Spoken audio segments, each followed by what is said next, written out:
Dale. Muy buenas tardes. El día de hoy vamos a hablar sobre el modelo de sistemas físicos. Principalmente voy a iniciar hablando sobre los sistemas eléctricos. Siguiente, por favor.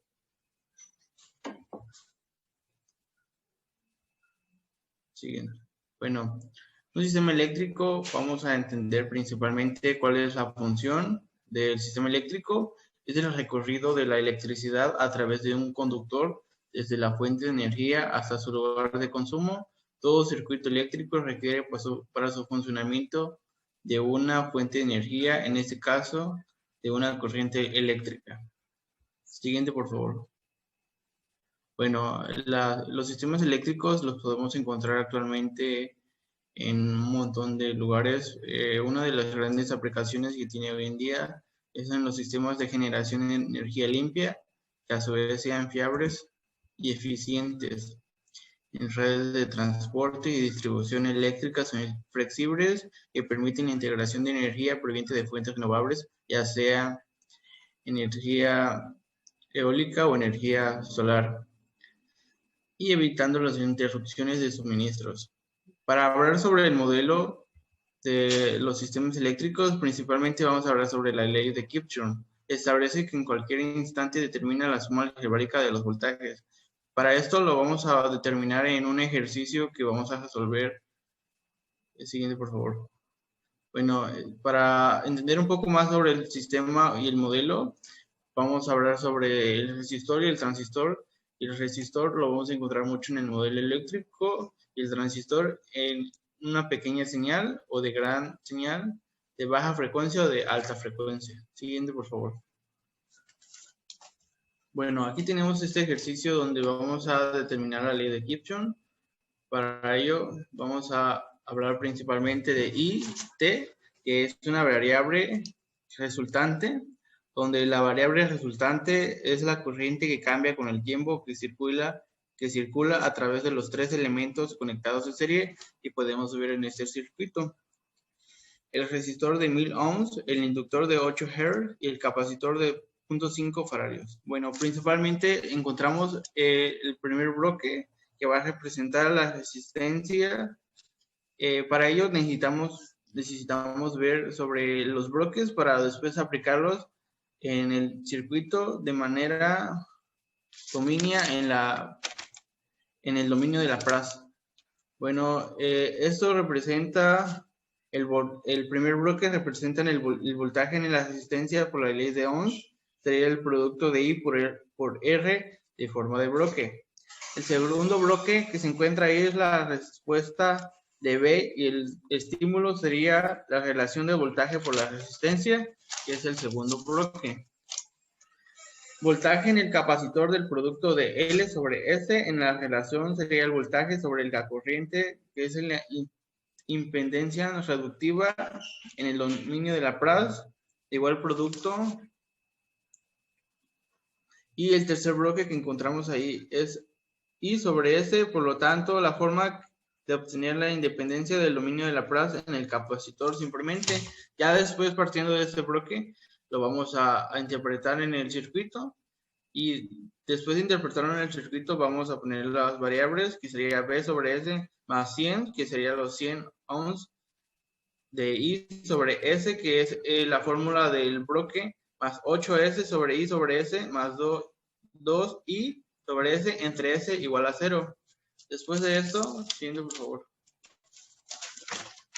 Vamos a seguir con el modelo matemático, sacando el factor común de la corriente que multiplica a 100, I sobre S más 8, I sobre S más 2, I sobre S entre S, para después este voltaje que tenemos ahí, que es menos B sobre S, lo vamos a pasar del lado derecho, pasando del lado positivo, reduciendo la expresión que nos interesa despejar.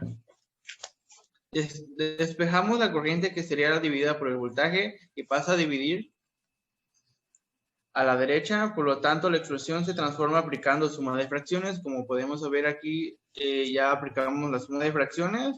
Después, aplicando la suma de fracciones, aplicamos el procedimiento de la doble C. Al aplicar la doble C, multiplica la S, por lo tanto, el polinomio resultante quedará ordenado de mayor a menor grado. Ya después que ordenamos de mayor grado, ese sería el resultado. Ahora que nos da el resultado, ahora sí lo vamos a convertir en el modelo matemático en un bloque, que será B sobre S entre que sería lo de G sobre S, y ese es el resultado de I sobre S, quedando de esta manera. B sobre S sobre 8S más 100S más 2S I sobre S, dando con ello el resultado del circuito eléctrico. Bueno, eso fue todo por hoy. Ahora mi compañero Ricardo López Agustín les va a hablar sobre el modelo. Siguiente, por favor.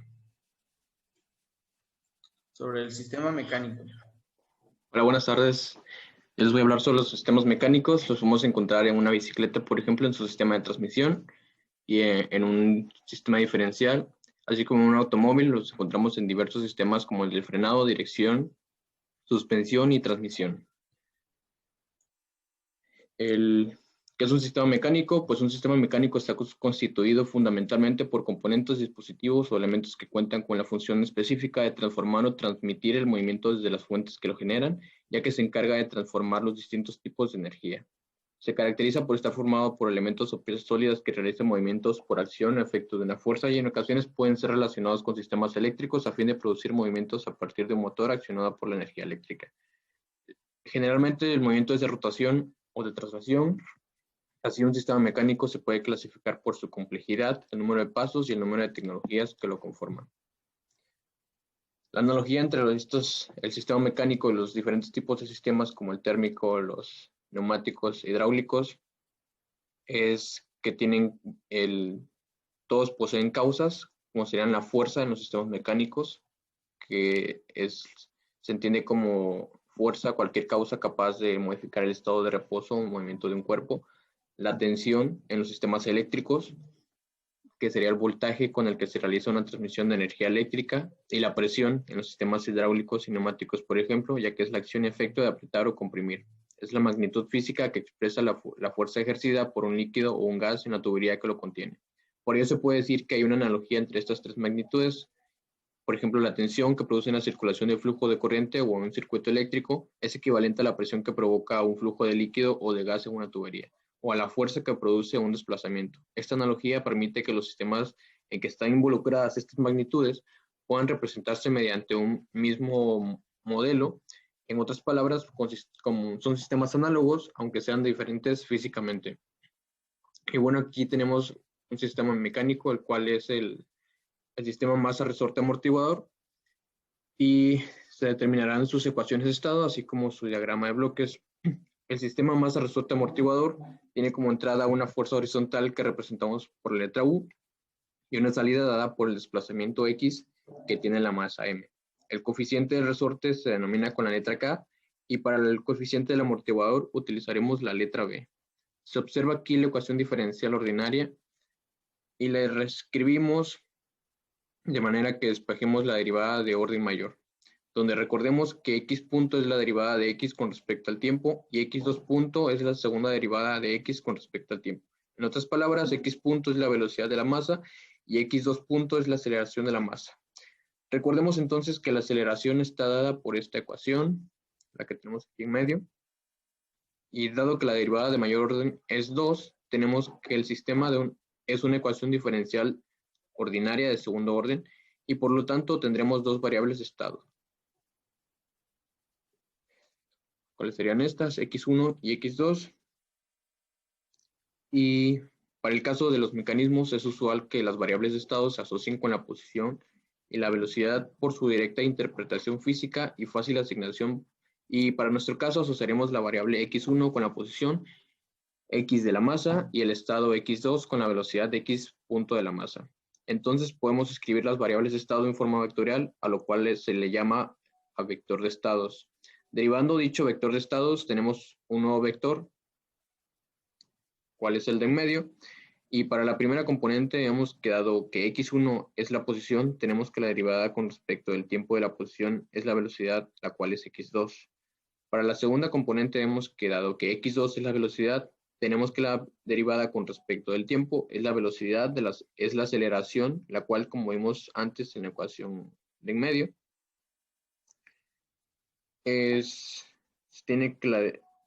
se observa que se reemplazó x por x1 y x punto por x2. De esta forma se obtienen las ecuaciones de estados del sistema, masa, resorte, amortiguador, y ahora para el diagrama de bloques a partir de las ecuaciones de estado que obtuvimos.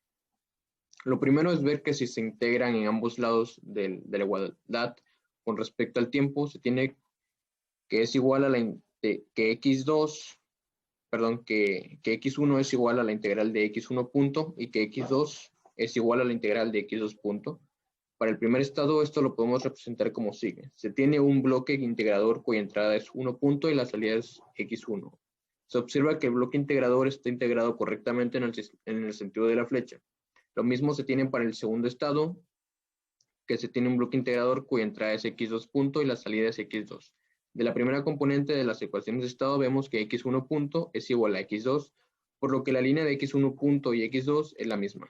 Finalmente tenemos que construir la parte de la segunda componente y para esto vemos que en la entrada u, la cual tiene un signo positivo, se le debe restar b por x2 y también se le resta k por x1. Y todo esto se divide entre m y dicho resultado será x2 punto.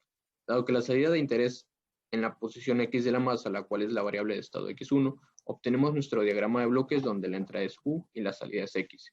Una vez que ya se tiene todo el diagrama de bloques de las ecuaciones diferenciales ordinarias, se recuerda un poco de las reglas para el álgebra de bloques y se procede a simplificar este diagrama.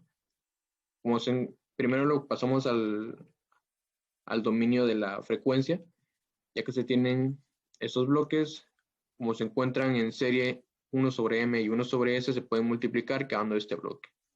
El siguiente paso es separar el punto suma que se encuentra con 3 operaciones y hacer dos puntos para que cada uno cuente con 2 operaciones.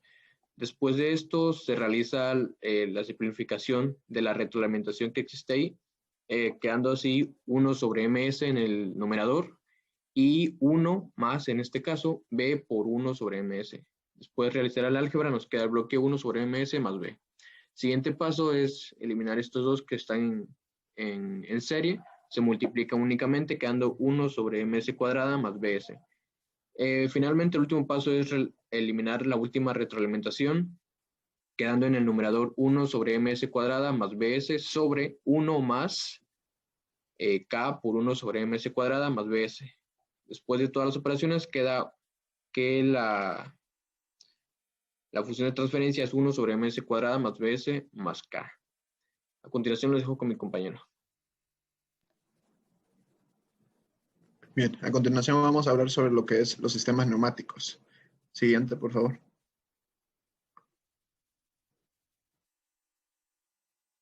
Ok, los sistemas neumáticos, primero que nada, vamos a comprender que son aquellos que están movilizados por el aire comprimido.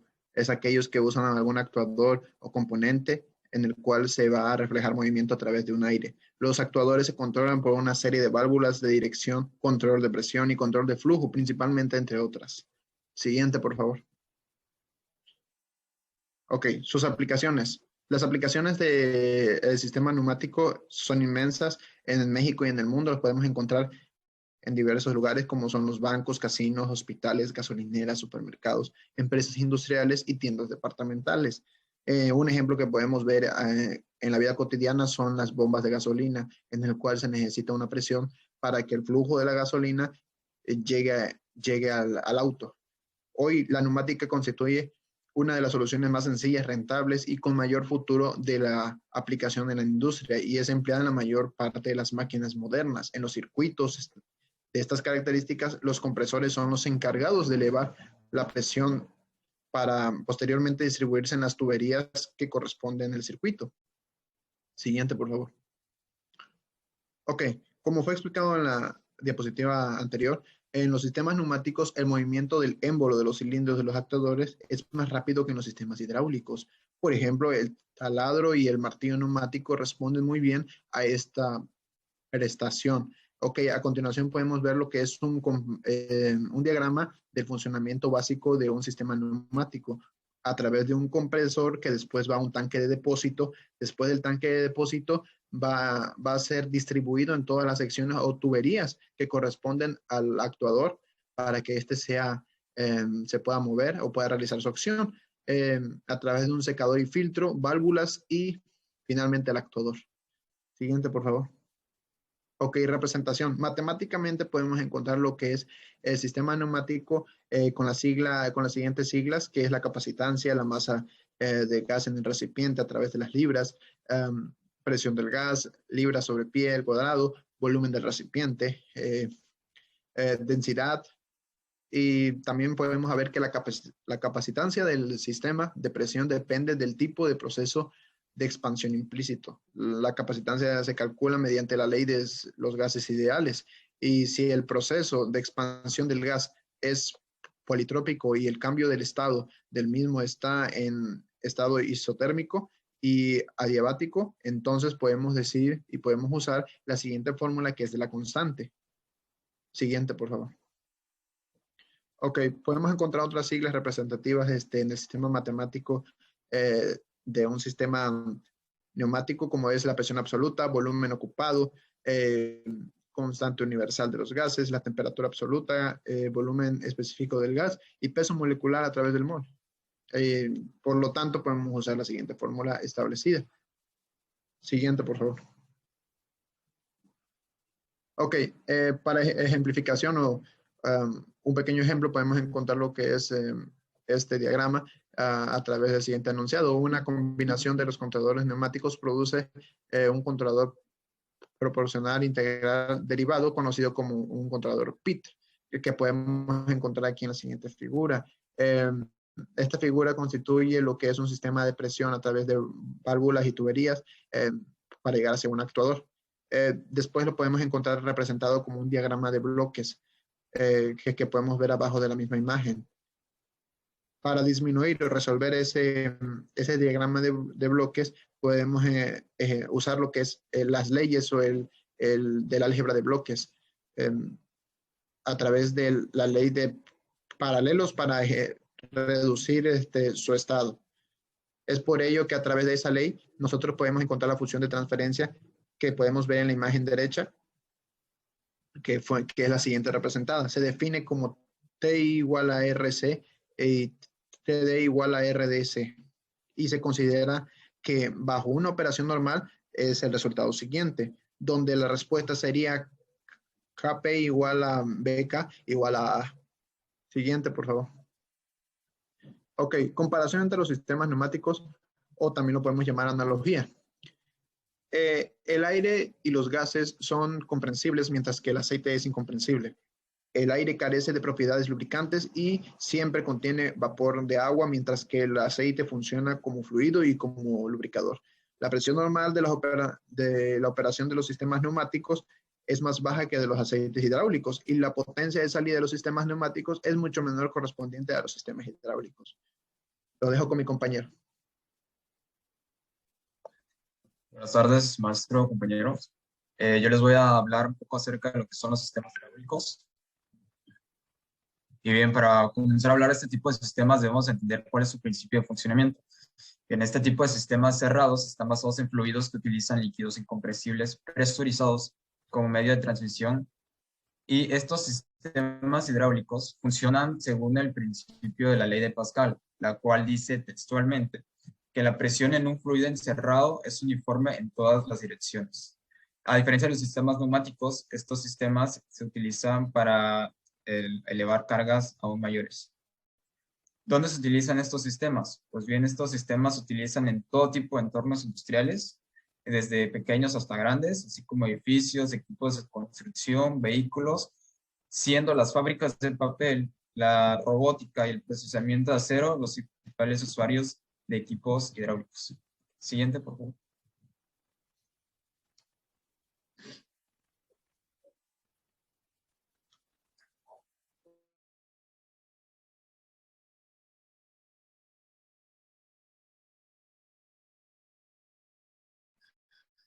Bien, vamos a encontrar una breve analogía entre los sistemas hidráulicos y eléctricos. Bien, podemos usar estos modelos hidráulicos para facilitar la comprensión de un eléctrico. ya que existen similitudes entre ellas cuando se sustituyen, por ejemplo, una bomba por un generador eléctrico, un motor hidráulico que es equivalente a un motor eléctrico, las tuberías, las cuales equivalen al cableado eléctrico, etc. Aquí abajo podemos ver una breve tabla comparativa entre las similitudes existentes entre los sistemas hidráulicos y sistemas eléctricos, o sea, conceptos sistemáticos entre ambos sistemas. En los líquidos reales, la energía total, la anterior, por favor. En los líquidos reales, la energía total que posee un fluido va disminuyendo debido a que una parte de ella se emplea para vencer las resistencias, como podemos ver en la imagen superior izquierda. Esta imagen representa lo que es, compara tanto la ley de Ohm como la ecuación de Bernoulli, la cual dice que nos permite determinar la caída o variación de presión entre dos secciones. Es la representación perfecta entre lo que es un sistema, entre la analogía entre lo que es un sistema hidráulico y uno eléctrico. Siguiente, por favor. Ahora vamos a ver un poquito acerca de la representación del modelo hidráulico. Con frecuencia, los procesos industriales implican un flujo de líquidos a través de tubos y tanques conectados. El flujo en tales procesos resulta a menudo turbulento y no laminar. La diferencia entre ambos fluidos es que lo que son los sistemas, flujos laminares, son sistemas estables y los turbulentos son sistemas no lineales. Podemos ver a continuación una ecuación, la cual relaciona el cambio en la diferencia de nivel entre el cambio en la velocidad de flujo, lo cual equivale a la resistencia en sistemas hidráulicos. Siguiente, por favor. Vamos a tomar la figura 4.1, el diagrama esquemático del sistema, el cual representa un tanque. Dice, el líquido sale a chorros a través de la válvula de carga en lado del tanque. Si el flujo a través de esta restricción es laminar, o sea, estable, la relación entre el caudal en estado estable y la altura en estado estable en el nivel de la restricción se obtiene mediante la siguiente ecuación, la cual relaciona el coeficiente por la altura en estado estable, lo cual nos da como resultado el caudal de líquido en estado estable, ya que es flujo laminar. La resistencia, como lo mencionaba, ya es constante y análoga a la resistencia eléctrica.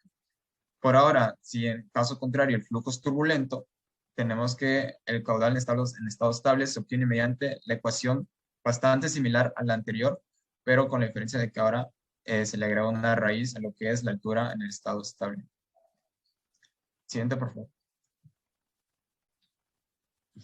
Y bien, de la ecuación anterior obtenemos lo que sería para obtener la derivada de Q, que es el caudal.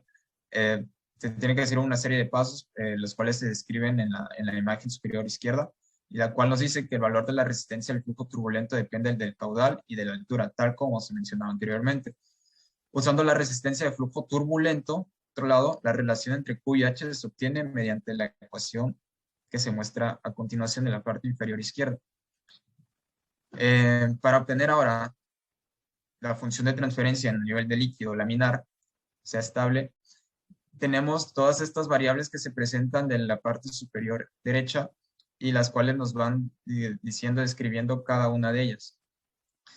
Y dice, como señaló antes, un sistema se considera lineal si el flujo es laminar, no lineal, turbulento. Como el caudal de entrada menos el caudal de salida durante el pequeño intervalo de tiempo es igual a la cantidad adicional almacenada del tanque, se obtiene la siguiente ecuación. Y finalizando, tenemos la ecuación diferencial para un valor constante de R, la cual se convierte en la ecuación 4.2. Siguiente, por favor. Observamos ahora el sistema RC, es la constante del tiempo del sistema. Seguimos todo este tipo de procesos para llegar al resultado que se muestra en la parte final de la imagen, de la parte izquierda. Y esa sería nuestra función de transferencia en sistema laminar. Por otro lado, de la parte superior derecha, obtenemos lo que es la función de transferencia en un sistema turbulento. Y podemos verla esquematizada en el diagrama, en la representación del sistema nivel de líquido con interacción, figura 4.2. Siguiente, por favor. Y finalmente, obtenemos lo que es nuestro diagrama de bloques, en el cual mediante una serie de usos de reglas y funciones en el del álgebra de bloques para la reducción de diagramas, podemos obtener, eliminando puntos sumas, eliminando bloques en paralelo, en serie en paralelo, llegamos a la función de transferencia final, la cual se representa en la parte de abajo como el inciso E, y la cual nos representa nuestra función de transferencia en un solo bloque, valga la redundancia. Puedes ver similitudes entre la función de transferencia obtenida mediante la ecuación 4.7, la anterior, y la que se obtuvo en la ecuación 3.3. Y bien, eso sería todo de mi parte. Muchas gracias. Ok, mi nombre es Miguel Orlando Poder Muñoz. Hablaré de los sistemas térmicos. Siguiente, por favor. Bien. Los sistemas térmicos se pueden encontrar en casi el día a día del trabajo de industrias, en el hogar, en cualquier lugar que se aplique un sistema o un proceso que conlleve temperatura. Los sistemas térmicos cuentan con procesos que de alguna forma intercambian energía calorífica. Esto se puede originar ya sea naturalmente a través de procesos químicos o a través de sistemas, como lo he dicho anteriormente, como hornos, casas, calentadores de agua o incluso en los aires acondicionados. Siguiente, por favor. Ok, para que un sistema térmico se origine, tiene que existir un flujo de calor y existen tres tipos de flujo de calor: conducción, convección y radiación. Al hacer un modelado o un sistema que permita crear una función de transferencia en un modelo matemático, solamente es comúnmente ver dos tipos de flujo de calor, el de conducción y el de convección. El de radiación no se ve muy común porque debido a que solo se toma en cuenta si la temperatura del emisor es muy alta en comparación con la del receptor. La mayor parte de estos procesos térmicos en los sistemas de control no involucran este tipo de transferencia de calor por radiación. Vale, siguiente. Okay. La representación del sistema de un sistema térmico. Para llevar a cabo la transferencia de calor se utiliza las siguientes simbologías, que como bien dice ahí la imagen, Q es igual a K por delta de phi, donde Q es igual a flujo de calor y delta phi diferencia de temperatura en grados centígrados, al igual que K mayúscula es coeficiente de calorías sobre segundos por grados centígrados. El coeficiente K se obtiene mediante la siguiente fórmula que está abajo, y hay dos, por conducción y por convección. Estas fórmulas se originan mediante la simbología que está al lado derecho, donde K minúscula es conductividad térmica, A es área normal para flujo de calor, delta X es espesor del conductor y H mayúscula es coeficiente de convección. Siguiente, por favor. Ok, resistencia y capacitancia térmicas. La resistencia térmica para una transferencia de calor por conducción o por convección se obtiene mediante R es igual a D por delta phi sobre dQ es igual a 1 sobre K. Como los coeficientes de conductividad y convección térmica son casi constantes, la resistencia térmica para la conducción o la convección es constante. La capacitancia térmica C se define mediante esta siguiente fórmula que está al lado derecho, que es C igual a cambio del calor almacenado sobre cambio de la temperatura. O bien C es igual a M por C, donde M minúscula es masa de la sustancia considerada y C es el calor específico de la sustancia de cualquier líquido que se esté utilizando. Ok, como ejemplo tenemos este enunciado que nos dice, considerando desviaciones pequeñas de la operación de estado estable, hay que dibujar un diagrama de bloques del sistema de calefacción de aire. Supongamos que las pérdidas de calor del medio ambiente y la capacitancia de calor de las partes del metal del calefactor son insignificantes, o sea, no se toman en cuenta. Para llevar a cabo este ejemplo, se toma en cuenta la simbología que está en la imagen. Siguiente, por favor.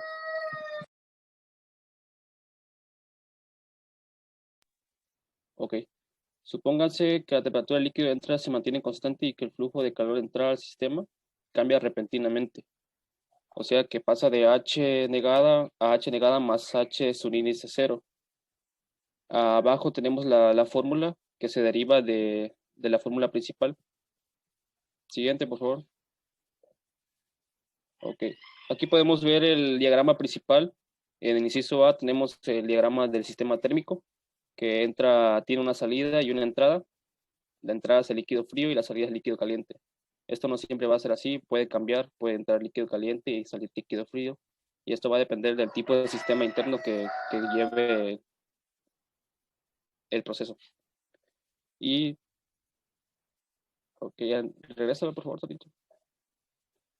Y en el diagrama de bloques, para poder realizarlo, como ya bien he mencionado a todos mis compañeros, se tiene que tomar en cuenta el álgebra de bloques. Y también dependiendo de, como dije, el sistema interno que lleve este proceso, se realiza a través de álgebra de bloques. Ahora sí, siguiente. Ya finalizando, obteniendo el diagrama de bloques, se puede describir la función de transferencia y se va despejando y solucionando paso por paso. Siguiente, sí. Ok, y finalizando, nos dice que la temperatura del líquido que entra puede fluctuar y actuar como una perturbación de carga. Y si la temperatura del líquido que entra cambia repentinamente, mientras que el flujo de calor de entrada y el flujo líquido se conservan constantes, el flujo de calor de salida cambiará. O sea, aquí podemos observar la función principal y al estar en una fluxión constante, se puede reescribir la fórmula de la siguiente manera, que es RC delta de phi sobre dt más... Ok, retomando de donde lo había dejado, por cuestiones técnicas se cortó la grabación. Continuamos. Ok, como había dicho anteriormente, la función se vuelve a reescribir de la manera RC por delta phi sobre respecto al tiempo, más phi igual a phi, su índice i. La siguiente, por favor.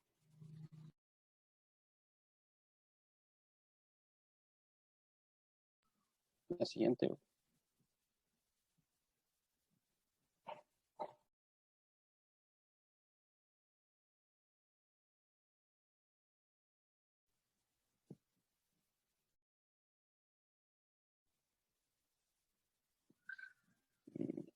Ok. Bueno, finalizando, tenemos la función de transferencia que relaciona phi y phi su índice i, que anteriormente la mencioné, y se obtiene mediante, como todas las funciones de transferencia, salida sobre entrada, que en este caso habíamos descrito en el diagrama de bloques, y es igual a 1 sobre RC S más 1, donde S es igual a la función de L por phi respecto al tiempo, y la salida, que es L por phi su índice I por tiempo T. Si este sistema térmico está sujeto a cambios de temperatura del líquido que entra en el flujo de calor de entrada, en tanto que el flujo de líquido se conserva constante, el cambio phi en la temperatura del líquido que sale se obtiene de la siguiente ecuación, que se vuelve a reescribir de esa manera para obtener si el líquido que se está fluyendo mantiene una temperatura constante. Se reescribe como RC de phi sobre t más phi es igual a phi su índice 1, su índice i, más RHI. Siguiente.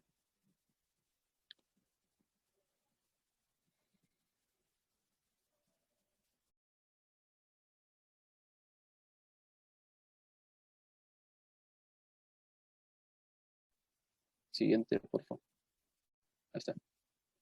Bueno, ya para finalizar tenemos lo que es una tabla general de la analogía de todos los sistemas, en el cual podemos encontrar todos los que ha pasado y explicado a mis compañeros, el eléctrico, mecánico, hidráulico, que es de fluidos, y en este caso el mío, que es térmico.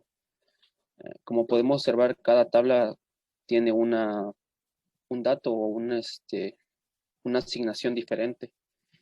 Podemos observar que en potencial, a diferencia de todos los sistemas, en el térmico se utiliza la temperatura. En el flujo, tenemos el flujo calorífico. En carga tenemos la cantidad de calor específica. En resistencia tenemos resistencia, eso es equivalente igual que el sistema eléctrico. También varía, puede ser conductancia en sistema eléctrico, pero en térmico siempre va a ser resistencia. En conductancia igual, conductancia. Y en capacidad tenemos capacidad calorífica. y finalizando en la inertancia. En el sistema térmico se indica que no tiene. A continuación, mis compañeros van a describir sus sistemas. En el sistema eléctrico podemos observar que aquí hace como la comparación, por ejemplo, de los demás sistemas. Por ejemplo, en eléctrico, el potencial lo que es la intensidad. En el flujo es la tensión. En la carga sería el flujo de Mach. En la resistencia sería la conductancia. En la conductancia sería la resistencia. En la capacidad sería la inductancia. Y en la inertancia sería la capacidad.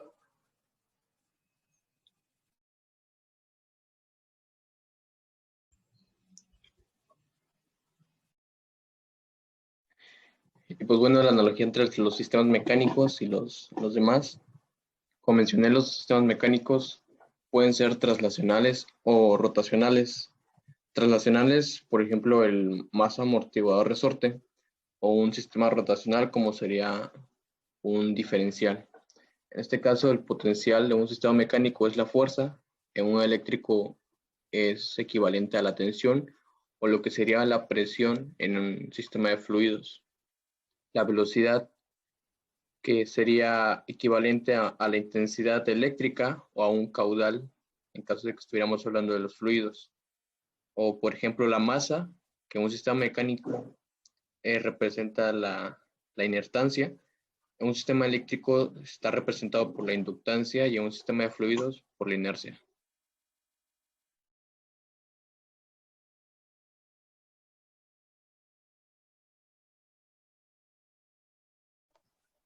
Y para finalizar, yo les voy a hablar acerca de la analogía existente entre los sistemas hidráulicos y eléctricos. Como podemos ver en el apartado de fluidos, la potencial puede ser equivalente en sistema eléctrico lo que es la tensión o intensidad, dependiendo si hablamos de voltaje o corriente, con la presión existente en un fluido. Así como el flujo puede ser equivalente a lo que es el caudal, una carga eléctrica o flujo magnético pues es equivalente a lo que es la cantidad de agua, de líquido, fluido, y las resistencias existentes en los sistemas eléctricos pues son las resistencias de igual manera, nada más que en este caso se puede considerar el sistema hidráulico como lo que es el coeficiente de fricción. La conductancia, pues en un fluido es lo inverso, mientras que la capacidad en un sistema eléctrico o su inductancia puede ser equivalente a lo que es el volumen o su área. Y finalmente la inertancia, que en un sistema eléctrico, dependiendo si sea estamos hablando de voltaje corriente, puede ser la inductancia o la capacidad respectivamente. En un fluido eso se determina mediante lo que es la inercia. Puede manifestarse sea de manera centrífuga o centrípeta. Y bien, me parece que eso ha sido todo. Muchísimas gracias.